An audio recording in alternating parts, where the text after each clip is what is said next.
वही है व्यक्तिगत और सामाजिक चारित्र्य, राष्ट्रीय चारित्र्य, जिनके बलबूते देश बड़ा होता है।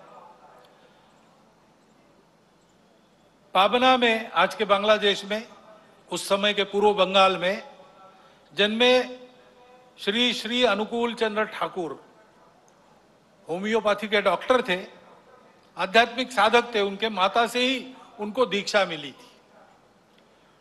तो उनके व्यक्तित्व से आकर्षित होकर लोग उनको आकर मिलते थे, अपनी व्यक्तिगत कठिनाइयां बताते थे, उनके हाल पर उनसे चर्चा होती थी।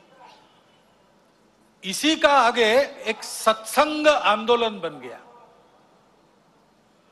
और 1925 में उस आंदोलन का भी विधिवत पंजीयन हुआ। उस आंदोलन का मुख्यालय आजकल देवघर में है। उनकी भी शताब्दी इस वर्ष 2025 में चलेगी। और हम जानते हैं भगवान बिरसा मुंडा के जन्म के 150 वर्ष हो गए। विदेशी वर्चस्व के विरुद्ध, शोषण के विरुद्ध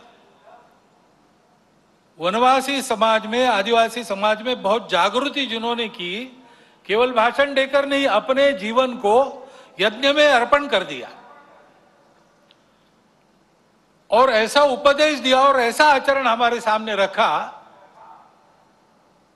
कि हमारे जनजातीय बंधुओं के अस्मिता को, अस्तित्व को, स्वतंत्र भारत में सशक्त होकर अपने योगदान करने को एक पुष्ट वैचारिक और व्यावहारिक आधार उसके कारण प्राप्त हुआ।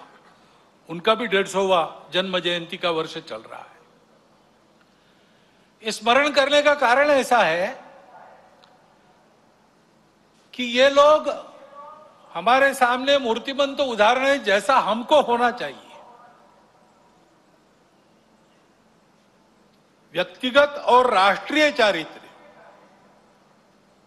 इन्होंने जो किया उसका हमको लाभ हो रहा है, ये बात अलग है। परंतु वो लोग कैसे थे, अलग अलग समय में, अलग अलग कार्य क्षेत्रों में उन्होंने काम किया, परंतु सबकी समान बातें कुछ थी।